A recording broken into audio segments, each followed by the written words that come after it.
Okay, folks, so we need to talk about what Fed Chairman Jerome Powell and Treasury Secretary Janet Yellen just said. What they're thinking about the stock market right now, what they're going to be doing with the economy, and how that relates to us and our moolah. They specifically said something very interesting about valuations. Right now, we have a lot of people coming from both extremes. Some saying, hey, this is a great market condition. That means that we could snap plays up at good deals and just be patient. And then there's the other people on the other side of the extreme that's like, hey, Charlie, we rode the wave of 2020 and now we're all screwed. And obviously, we've been through many teasing market conditions together in the past. As late as just this last September and October, we had 2 months of just insane teases. So I think that it's very important that we listen to their perspective, and this is what we're going to be doing in this video. And the only thing I ask in return is that you hit that ravishing like button, and also don't forget to subscribe. Also, if you're looking to learn how to trade with 8+ hours of step-by-step lessons, our private chat, and daily morning briefings, well, I'll put the link to ZipTrader U below, and you can go ahead and check it out. This may be the perfect time to learn about the market and to be briefed every single morning on what's going on. Coupon code YouTube15 will get you 15% off at checkout. Okay, so to start, we're going to put them on in a second, but they ask what they're thinking about valuations and overall financial stability, and this is what they say. Monetary policy is highly accommodative right now. That is appropriate given how far we are from our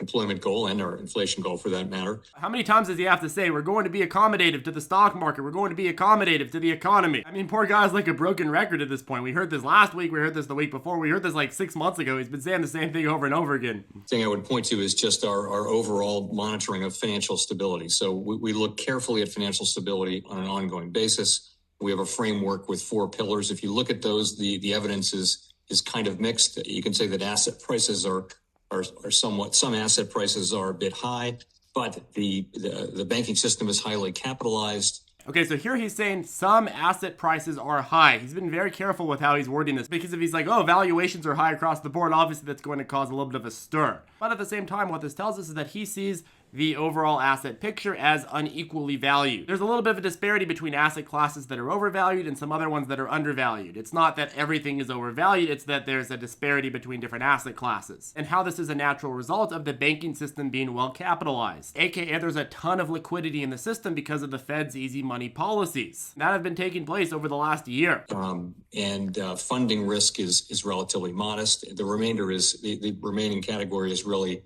leverage among households and businesses, which is somewhat elevated, but nothing like it was before the financial crisis. So he's talking about leverage, aka margin, in terms of small businesses and individuals. He seems to think it's a little bit higher than he'd like it to be, but it's not nearly as bad as it was during 2008. And this is an important distinction. The goal of the media is always to get headlines that relate to previous panics because that's what gets them clicks. They want him to say things. They want him to address concerns as to whether we are right now heading for another crisis like the dot-com bubble, the 2008 recession, so on and so forth. I watch a lot of financial media, and oftentimes what you see is people pulling up the chart of 2020 saying, oh my God, the pace of equity valuations rose so dramatically in 2020. Clearly, we must be in for a huge crash. And I'm not saying that the market can't afford to take a damn breath, but the nature of the market is that it's exponential. So bull markets compound faster in recent times as compared to when you look at the historical chart. That's especially apparent if you look at the 100-year or 50-year charts. So for folks who are looking at the chart and saying, oh, we've clearly gone way overboard. Well, yeah, the stock market is forward-looking, so you're always going to go overboard a decent amount. But I think it's important to look at the historical context. During every single bull period we've had for like the last 50 to 100 years, you'd have situations where the market would take off rapidly at an exponential speed. And then it would either tank or it would go into teasing mode where it's kind of up and down. And then after that, you'd get another rapid speed exponential growth. Let's go ahead and get back to the interview. The main thing is to have a resilient financial sector that can withstand the sorts of disruptions that will come. In terms of moving forward, we've said that we would start to taper our asset purchases when we've seen substantial further progress toward our goals. When that comes, we'll communicate well in advance of the time of actually tapering. That's what we do. We've learned over the course of some years now that we need to communicate carefully and move slowly, well ahead of time. We will let people know what's coming, and that's the best we can do to make sure that the transition away from very highly accommodative monetary policy as the economy reaches full employment and price stability goals, that will transition to a different policy. Also, that ringing isn't me. It looks like it's Jerome Powell's beeper or something.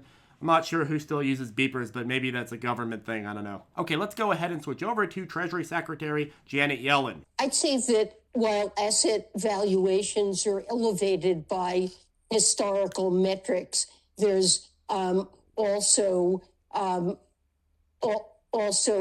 belief that with vaccinations proceeding at a rapid pace, that the economy will be able to get back on track.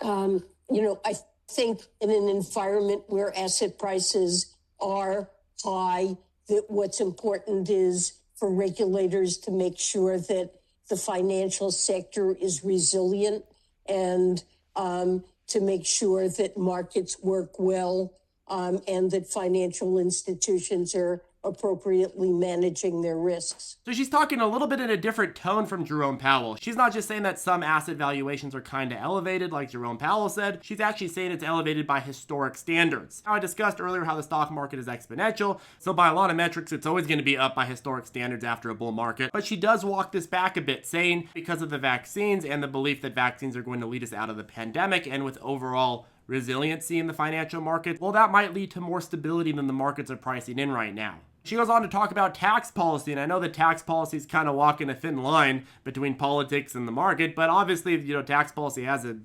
effect. Expect to examine changes to tax policy along with programs that will address some of the long-standing problems that have held down productivity and labor supply in the United States.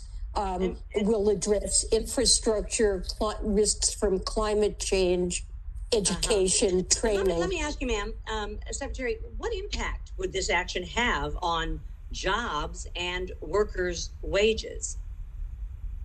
I think a package that consists of investments in people, investments in infrastructure, will help to create good jobs in the American economy, and changes to this tax. But anyways, in totality, my perspective here is, hey, we don't really have control over what the market does. We've been in all different market conditions. A couple weeks ago, we were in panic mode. This week, we're in teasing mode. Next week, we may be in more teasing mode or more panic mode. After the COVID drop, we had this insane day after day rally. I mean, we had some little pushbacks, but it was an insane day after day rally for pretty much 6 months. And then what happened? Well, you had the September and October crash. A lot of the big plays that are valuable lost tons of money. People said, oh, I thought these were good plays. Why are they losing money? Well, because the overall picture of the market had changed. People weren't willing to take on that risk during that period, so you got a lot of teasing. That lasted for 2 months. Then in February, we got a huge rotation. This one was more painful because valuations had climbed up so quickly during January and February. People were buying at all-time highs, and they kept getting higher and higher. But overall, the teasing hasn't been that much different from September and October, or anything that we've seen in years past either. But historically, if you were to bet that a bull market would never come back, well, you would have been wrong every single time. It's actually interesting though. I find a lot of people lose faith in the stock market more when it's like slowly bleeding or going up and down and teasing than if it was just an outright panic drop. But the truth is that your success as a trader isn't going to be dictated by how many stagnant markets there are. It's going to be dictated by what you do during the stagnant markets. What are you taking advantage of? How are you preparing for the bull market? How are you protecting your downside and getting ready for good deals during a bear market? Sometimes it's also worth mentioning that, hey, you don't have to trade every day. Certain high conviction plays you don't have to watch every day. If you doubt some of your positions, do some extra work to make sure that you're reaffirmed in your stance on those positions, and then wait for them to realize that strength that you've projected. And in the meantime, it's not about just sitting still and not doing anything. It's about taking advantage of short-term plays. It's about taking advantage of good deals. It's about taking advantage of that ravishing like button. Anyways, folks, I just wanted to bring this to your attention. Hope this was valuable to you. If you have any questions, feel free to reach out to us below or join us in ZipTrader Circle. If you'd like to learn how to trade, would like access to our private chat and daily morning briefings, we'll go ahead and check out ZipTrader U in the comment section below or in the description below. I have a link. If you'd like 2 free stocks and you're wondering what broker to trade these stocks on, well, Webull is a fantastic broker, and I'll put a link to them below. And as always, have a great day, and I'll see you in the next video.